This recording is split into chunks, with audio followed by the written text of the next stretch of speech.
My name is Michael Gayed, publisher of the Lead Lag Report. Joining me there is Farzad Mesbahi. Farzad, introduce to the audience and to me. Who are you? What's your background? What have you done throughout your career? What do you do currently? Thank you for having me on. Really appreciate it. Michael reached out, what was it, a month and a half ago now? And he asked me to be on the show. And I'm like, sure, what the hell? Why not? And then now we're here. So thank you so much for the opportunity. Excited to be here with everybody. So a little bit of my background. I've been doing YouTube and content creation and X and stuff on for about 2 years now. It was actually 2 years on the dot a couple of days ago, which is a pretty cool milestone. And that was born out of my background in the automotive world, specifically electric vehicles. I worked at Tesla for a little over 4 years, from 2017 to 2021. I worked on the supply chain side. Before that, I was a director of business intelligence and pricing at $1 billion distribution company. They did pet food, which is one of those like hidden gems of the economy, one of the most recession-proof businesses out there. Even when folks are making a lot of money and they're losing their jobs, they're not going to stop feeding their pets. So go figure. The pet industry is super strong. But I learned a lot of my stuff back there with a ton of great leadership and mentorship from the entire Philips team. And then that allowed me to land at Tesla a few years later. And I've been following companies like Tesla in the EV space for a really long time. So a lot of my content focuses around the EV space and EV makers specifically, in the transition from from gas cars to EVs. But I generally just have a lot of different interests, AI being one of them. I follow that very closely as well. I'm not technically savvy from that space, but I'm very much in tune with the societal impacts that AI can bring. And that's super interesting to me. And now I'm here just, every day I wake up, I have an awesome wife. I have an awesome life, and I just, get in front of a camera and talk, and that's what I do. And it sounds crazy, but I love it. So thank you for having me. I'm curious, just given how long you've been on the Tesla and the EV side of things, how has that narrative evolved over time? Because, I think everyone assumed we'd have self-driving autonomous cars and there'd be many more EVs than there are today. What changed or what's not changed in terms of the initial vision around EVs and Tesla's dominance? Yeah, that's a great question. So I started following that space around 2012 was when I started really perking up. And one of the main reasons why was I just found the mission of Tesla very inspiring. It was something that just really resonated with me closely. But once I really started going through the weeds, I realized that there is a true market potential for electric vehicles back in the day. And the big thing that was holding them back, so that the overarching narrative out there was that electric vehicles are unprofitable. They're just golf carts, they're ugly golf carts. They're not going to give you the performance of a gas car.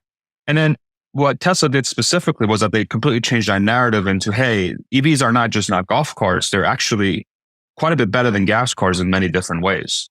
And it's transformed from this story that was looked at as, hey, this is never going to happen. This is impossible.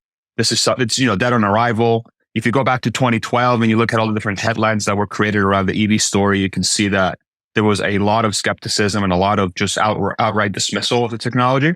And then you fast forward 10, 11 years later, and the best-selling car in the world is an electric vehicle. And this is the Tesla Model Y. It's going to do probably around 1.2 million units this year. And the company achieved that with little to no advertising or marketing, especially in a lot of the Western nations, the US specifically. They just started some efforts around marketing and commercials and stuff in the last few weeks. But up to that point, this thing just spread like wildfire through word of mouth. So now we've transitioned from this is not going to happen to, well, this is not going to replace gas cars, right? Yeah, it's still a niche product. So that's what I'm really into now. That's what I track every day. That's what I try to bring my audience up to speed with is, hey, you might be hearing something out there in the mainstream media. Ford, GM, and all these companies have come out and they announced, hey, we're delaying our investments in electric vehicles because they're not just profitable, but there's so many different other variables going on there that is not allowing them to be profitable. It's not that the people don't want them, is that they can't make them profitably or they can't make a product that's compelling enough to a large number of people. So we've transitioned from this is not going to happen to this is not going to take over. And that, if you asked that question 10 years ago, would we ever get to this point? I'm willing to bet a huge number of people would say, yeah, this is like where we are today is not a thing that will happen. And I think we've actually surpassed a lot of people's expectations. How much of that challenge around profitability for the other car manufacturers is due to the supply chain itself, right? I've got to assume that making sure that you get enough lithium and having all the infrastructure in place when it comes to developing EVs is maybe a more daunting task. Yeah, it's actually, that's a great question. I wouldn't say it's necessarily just a supply chain thing. So supply chain is definitely a component. I would say it's more around legacy automakers having invested hundreds of billions of dollars over the last few decades, perhaps even more, in their existing gas car manufacturing process. And the one bet that the legacy automakers had was like, okay, so if electric vehicles do become the thing, we should just be able to, switch over our gas car manufacturing lines over to the EV side and make cars that people like and still be profitable. But all the data points from legacy automakers shows that this is not the case. And this is something that was called out by many people that followed the EV story very closely from a long time ago. And one of the primary reasons why is because gas car factories are not optimized to build EVs. A gas car has significantly more parts than an electric vehicle. It has a gas engine. It has an alternator. It has a radiator. It has a catalytic converter. It has a transmission. It has a bunch of harness and wiring and piping and valves, so on and so forth, right? Things that are not needed in an electric vehicle. And when you remove those variables, you're left with significantly more room to play with. And that room to play with in an electric vehicle allows you to build the car much more efficiently to offset some of those higher costs that pertain to the battery where we are today. And that's why legacy automakers are not able to make any money on these things. They're using a gas car manufacturing process to try and build an EV. But when they do that, they're not able to take out the costs that are needed to offset the battery costs.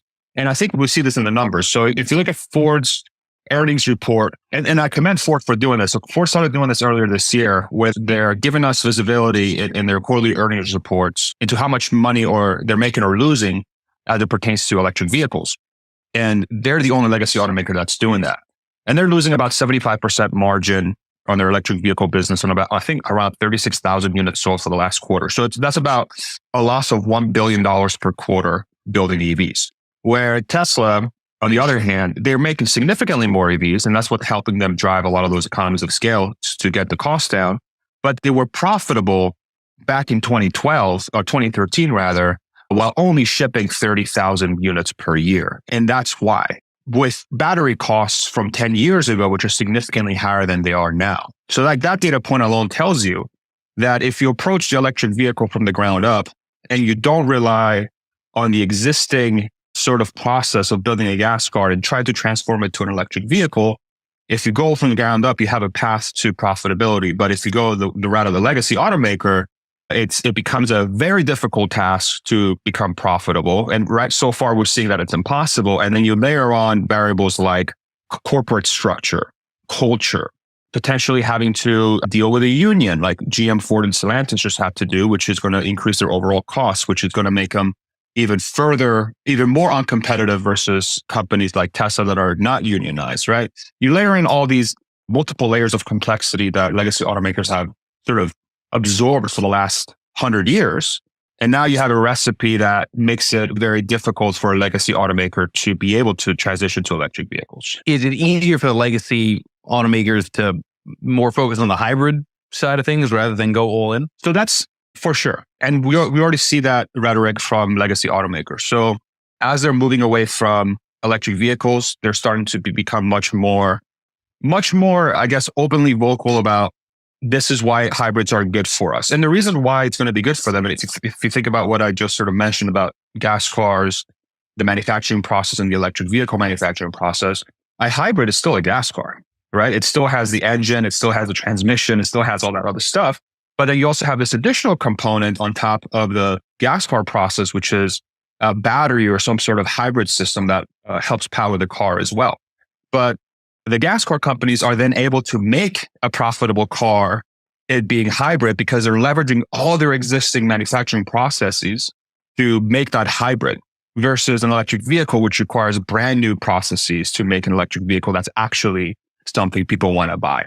So, and I expect legacy automakers to push this very hard because one of the big variables in the United States to keep in mind when it comes to this hybrid thing is that the IRA, the Inflation Reduction Act that was passed last year, the component they have for the federal EV tax credit, which some automakers qualify for, one of the components is like, hey, you have to have your material sourced from a specific country.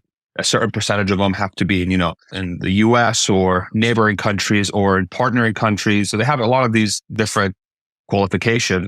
But one of the other ones they have is that, hey, as long as the battery is at least 7 kilowatt hours, which is 1/10 of the size of your best-selling Model Y, as an example, the Tesla Model Y, as long as you have a battery that's 1/10 the size of that, and the other variables you're able to comply with as far as where they come from, you qualify for the $7,500 EV tax credit.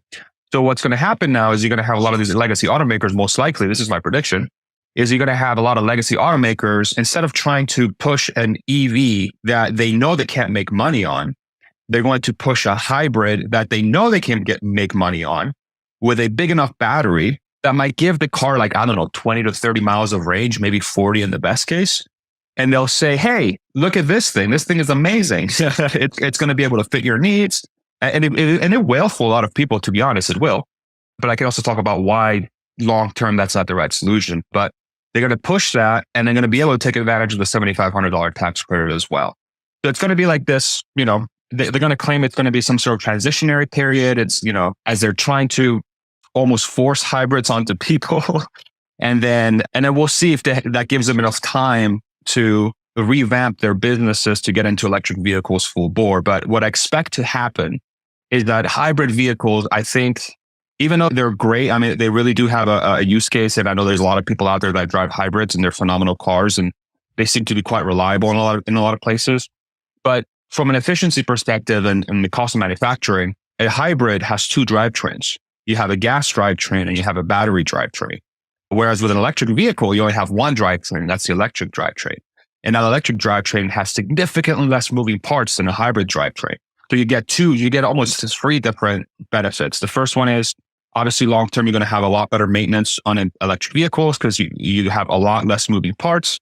And also over the long term, as the battery supply chain ramps up, because you have to remember, we're still at the very beginning of this transition. The gas car has had 100 years to build up its supply chain and manufacturing processes and all this innovation stuff that they have to build into the process. So they have 100 years of costs taken out, whereas the electric vehicle only has 10 years of costs taken out. So now we're going to have lower costs in the long term. You're going to have less maintenance in the long term. You're going to have a lighter car in the long term, which is going to help with fuel efficiency.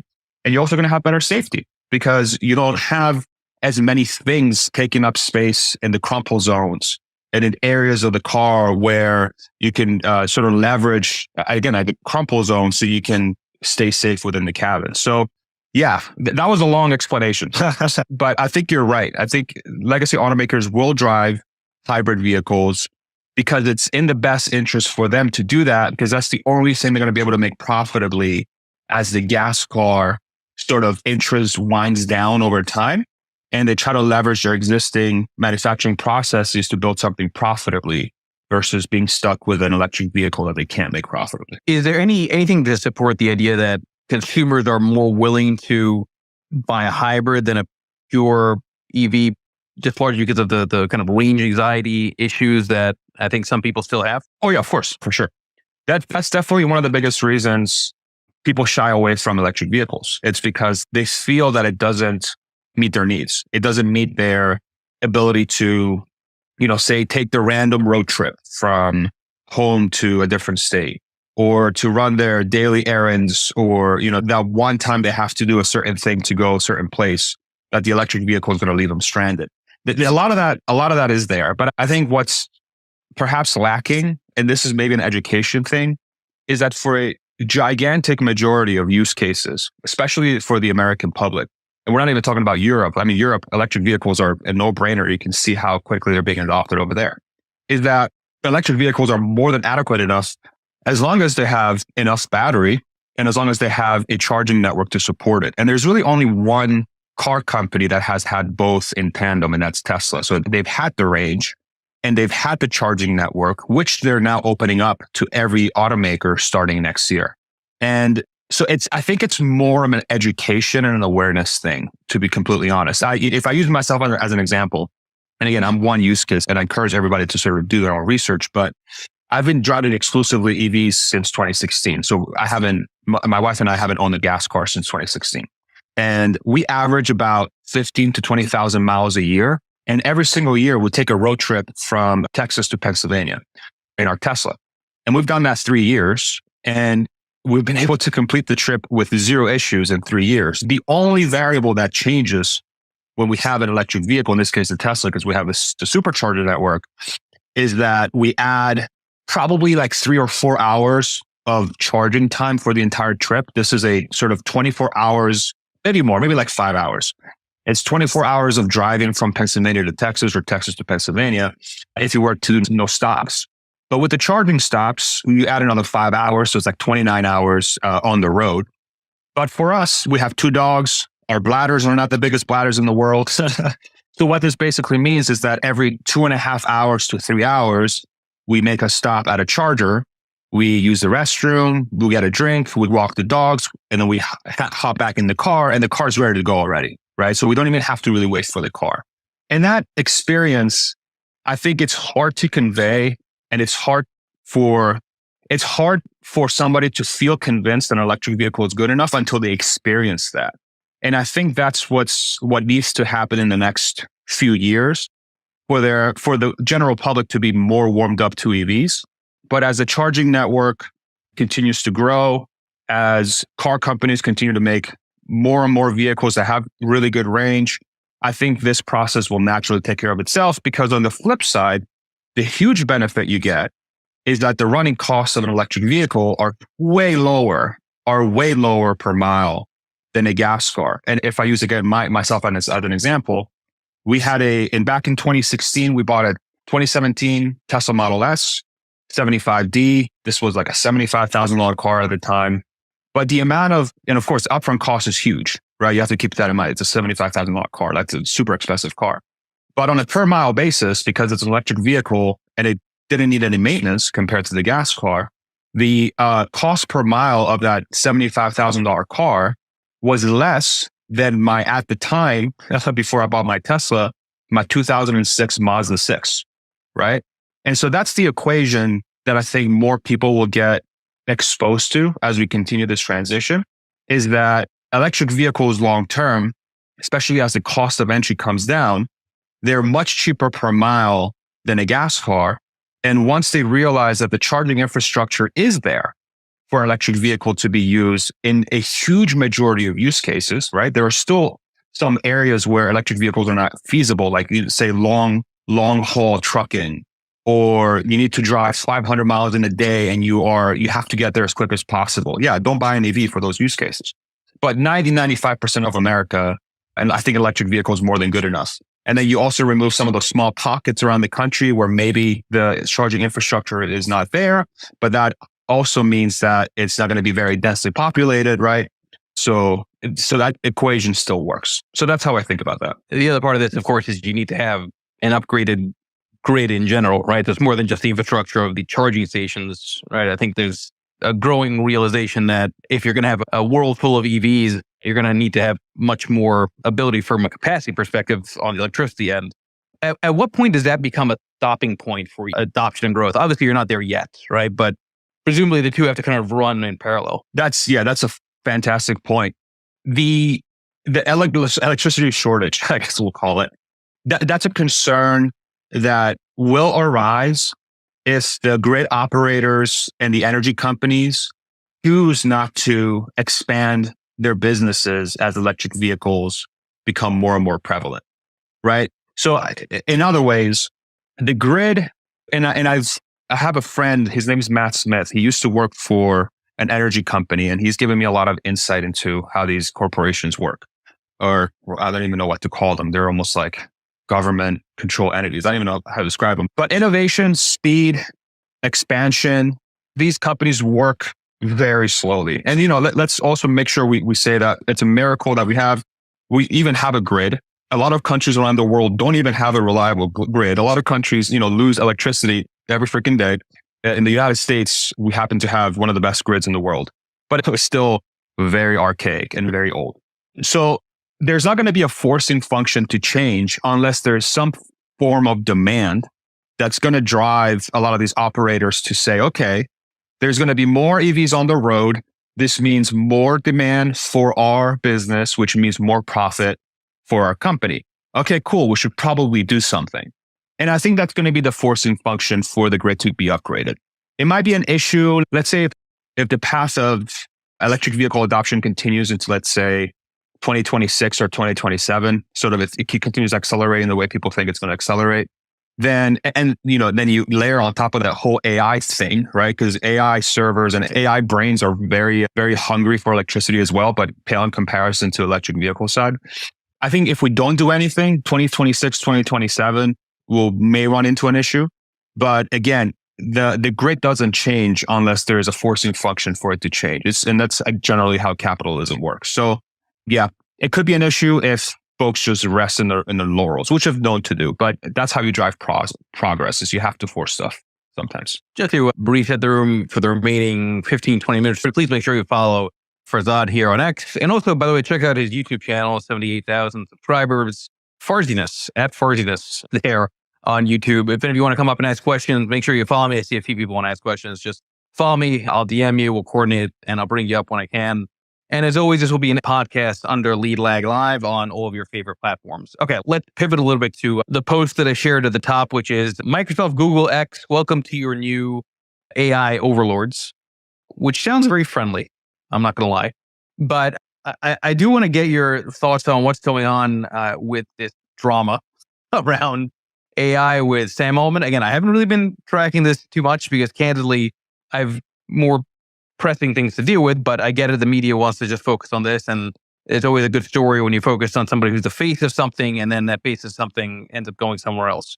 What's some of your thoughts or analysis on what's going on with OpenAI? It does seem like there is concern that this could be one of those cataclysmic situations for the valuation of the company, but also has bigger implications on the direction of AI. Yeah, I think sort of you nailed it there. It came completely out of left field. This whole thing started Friday evening when OpenAI's board decided to fire Sam Altman, which then Greg Brockman, if I remember his name correctly, who's a very close confidant of Sam, decided to step down. He was also on the board. So it just created this whole dynamic now where OpenAI, which was initially back in 2015, 2016, when it was founded, it was initially meant to be an open source AI company that was focused on AI safety.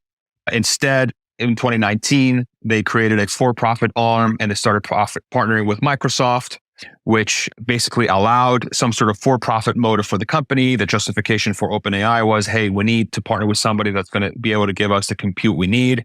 It's very expensive, which kind of makes sense. But then in exchange, Microsoft would get something out of it. Obviously, they're not going to do it out of the kindness of their hearts. So they're a business after all. And it all culminated in Friday, Sam Altman being fired. Then a ton of drama happened over the weekend where Sam went back to OpenAI's headquarters to apparently come back. And then OpenAI decided not to bring him back. And then Microsoft basically poached Sam and Greg sometime last night. And then now 500 employees at OpenAI out of the 700 penned a letter that says, if Sam and Greg are not back in OpenAI, we're going to Microsoft. So basically, all of this means that a organization that was initially tasked with being a steward of AI safety is now the AI research arm for Microsoft, a 100% for-profit company. Now, for the valuation of Microsoft, I think this probably helps them long term because they have probably the leading AI tool out there in ChatGPT and whatever else comes with that, right? And this is really a masterclass, a business masterclass by Microsoft and sort of capitalizing on the moment. I saw a lot of people on X, for those that are Game of Thrones fans, chaos is a ladder and Microsoft won. They sure did. They sure won the ladder. But I think the other implications of this, though, is that I think it's very obvious where we're going with AI. This vision that people like Elon Musk had back in 2015, 2016 of ensuring that AI was safe We need to be very diligent and careful about its development because it could present a lot of issues long term if we're not careful. I think all that stuff is thrown out the window. And now we're in a situation with this latest Microsoft thing that happened today, where the race for AGI, which is artificial general intelligence, is 100% on. And now it's an arms race. It's officially an arms race with Microsoft at the lead. And I have concerns around that dynamic because we're essentially saying, okay, so this technology that we all recognize can be very powerful for society, it can open a ton of doors for people, which we also know could present a lot of issues, either through massive displacement of work or even worse, having a tool that becomes, let's say, self-fulfilling without humans' best intentions in mind. That presents a whole different dynamic of concern. Now we're kind of going like, okay, just Microsoft for profit, let capitalism do its thing. Let's just develop this thing as quickly as we can and let's see what happens. So yeah, it's, and now between Microsoft, Google, and X, so Microsoft, OpenAI, it doesn't seem it's going to exist anymore. So let's just call it Microsoft AI. Then you have Google with Bard, and then now you have X with XAI and Grok. Now you have 3 AI brains that are being developed sort of in parallel. And it looks like we're going to end up at a situation where we're going to have these giant corporations that are going to have a massive amount of resources when it comes to compute and, let's say, AI resources that people are going to be able to leverage for their own needs. And somebody that I've known for a little while, his name is Dave Lee. And I highly recommend people follow Dave Lee if they're really interested on the AI stuff. His tag is @HeyDave7 on X. I had a conversation with him a year or two ago. And one of his predictions was like, hey, I think we're going down the path of just having 2 or 3, AI brain providers where people are going to be able to pick and choose which one to use for their needs. And it's going to be closed and it's going to be all driven through profit motives. And that's what it's going to be like. And I think that what happened over the weekend sort of presents itself as, yeah, this is probably what's going to happen, in which case Microsoft right now is the winner. And they're very much ahead of everybody else. So we'll see. It's very fascinating. On that point about being very much ahead of everybody else, is this one of those business system dynamics where, once you're number one, it's pretty much impossible to unseat? I mean, Google can't, Alphabet can't overtake them, or X can't. I mean, it's really going to be Microsoft? Yeah, I don't know, because the very unique thing about artificial intelligence is that you can use artificial intelligence to make your artificial intelligence better. So if your artificial intelligence is already ahead of everybody else's, then in theory, you're going to have a compounding exponential effect where your AI is going to get better faster because you have a better AI to make your AI better. Does that make sense? So it's like, why wouldn't it be like that? Right? If AI is really this thing that we're being told it is, or that we think it is, if that's not the dynamic, then is it really AI? So, and there's got to be a threshold that has to be passed, right? There's got to be a threshold where that artificial intelligence is that helpful. And the ones that are ahead, theoretically, will reach that sooner, unless you have a player like, let's say, X with Grok. Their pace of development outpaces Microsoft to get to that point sooner. Then theoretically, X reaches that point of no return, and then they accelerate into, I don't know, infinity or whatever the hell this thing's going to be in the future. So it could very well have that dynamic. Very well could be like how you described. Do you think that's going to present some longer term risk for Microsoft going up against the government and the legislative side of things? I mean, yeah, it's more than just sort of monopolies in that sense, right? Now you're talking about something that dramatically impacts people's thinking also. Yeah, 100%. The government, the US government at least, hosted a AI leadership panel, who was it, like a couple of weeks ago now? They had, Sam Altman, Elon Musk, Satya, and a bunch of other folks as well. I think folks from Google. And they're already building a framework, preliminary framework around how to handle artificial intelligence, how to ensure we're doing it safely. So I'm wondering if this acceleration here with Microsoft's basically rolling OpenAI into Microsoft with this latest move, I'm wondering if maybe that will light a fire under the government to maybe start putting a lot of that stuff in motion to ensure this doesn't have an unintended outcome. But the problem with that sort of, is like, hey, we want to be safe. But in my opinion, the government has also shown in the past that sometimes they don't do a great job ensuring that these businesses can operate as quickly as they can, as safely as they can. Instead, it becomes a thing where you have red tape, bureaucracy, a lot of forced slowdown for the sake of slowdown creeps in, which stifles innovation. And this literally has happened every single time the government has gotten involved. So it's like one side, if you let this thing go too far, with Microsoft just going as fast as they want, you're going to have potential doom and displacement of work and an AI overlord that maybe doesn't have our best interests in mind in the worst case scenario. And then in the other worst case scenario, you have government regulation that is way too stifling, way too red tapey. And then innovation gets stifled. This thing gets congregated around the few, not the many. And then you have very few people that are able to take advantage of the technology while everybody else is just kind of like sitting around like, okay, how come these people get to go they get to do whatever they want and we're here sort of eating on the scraps. But so I don't know. And the in-between doesn't seem like, I don't even know what the in-between looks like. So it's like, it's very much a story of two extremes right now. And, all of this is very new. And I think with time, the real path will show itself, but everything is it's like, it's a fog of war. And it's very difficult to understand where this is going to go. And I mean, if you look at history, typically these types of moments are the moments that sort of give way to some of the biggest breakthroughs in history with like the internet and freaking electricity and all these other things, like these crazy things that start happening around the world, especially around technology, that very few people are understanding. Friggin' the smartphones, just chaos everywhere. Microsoft saying, with Steve Ballmer, nobody's going to buy that thing. And then 5 years later, the friggin' iPhone's everywhere. But this is like that times a million. So I don't know. I have no idea what's going to happen. That's what scares me the most. I have not played around with Grok on the X side, but I don't know if you have either. But is there anything really there, or is this just sort of a little bit of a gimmick that Musk has put out there? No, I have access to it. It's basically like an earlier version of GPT. What I really enjoyed, the use case for me, which I really like with Grok, is that it's up to date and it feeds off of X.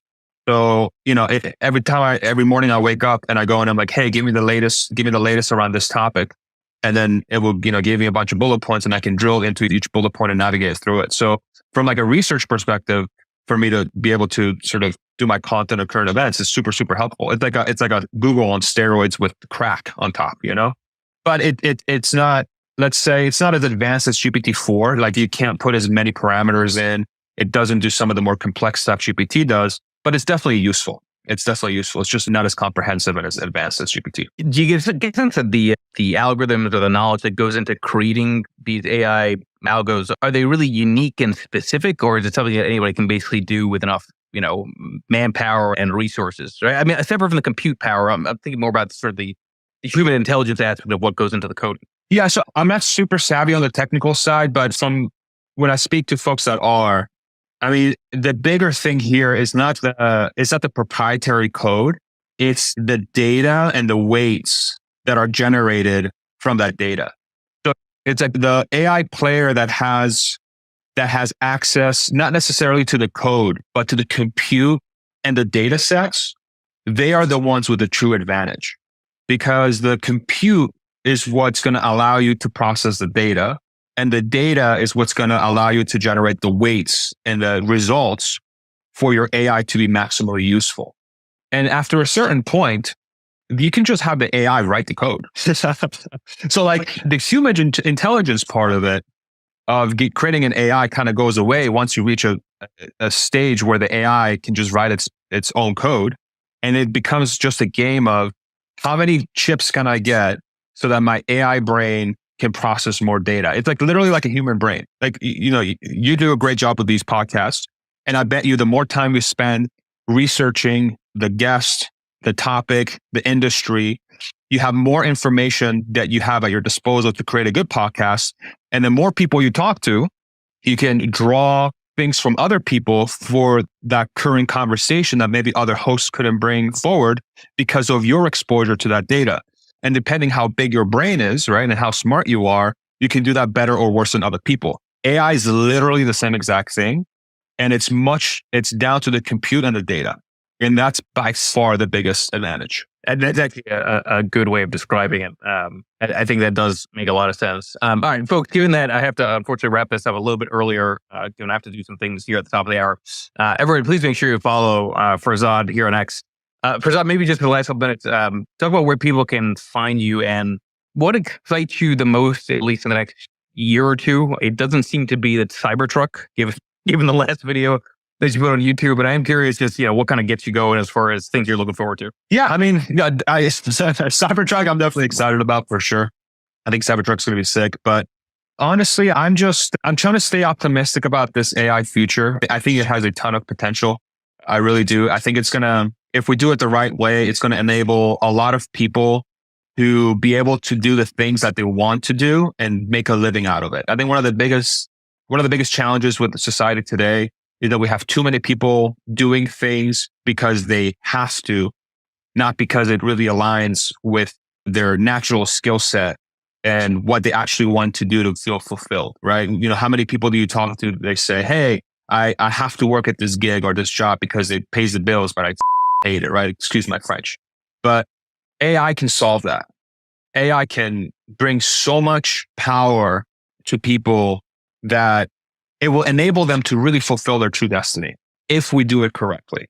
And that's why I'm so fascinated by all the developments that are happening here. But so I still remain optimistic about that because that variable is still there. It can be so game changing. I think the transition to electric vehicles is super fun and cool. And I think it'll be a great thing for people long term because it enables you to leverage your grid that can be as diverse as you want to, so with gas cars, we are beholden to oil. With electric cars, we can use anything. We can even use oil for goodness sake to power the grid if we really wanted to. But it enables you to do whatever you want. So I think it maximizes freedom of choice. And it also gives a lot of national security because you don't rely on other countries that perhaps don't have your best interest in mind. So those things are exciting to me. And then as far as where people can find me, you can obviously find me right here at Farziness, or you can find me on YouTube, Farzad Mesbahi, or at Farziness. And I make videos Monday through Friday mostly, and I'm on here just shit posting all day. So thank you so much for having me. I appreciate it. Again, everybody, appreciate those that joined during this conversation. This will be in a podcast in a couple of days, and hopefully I'll see you all tomorrow. Thank you, Farzad. I really appreciate it.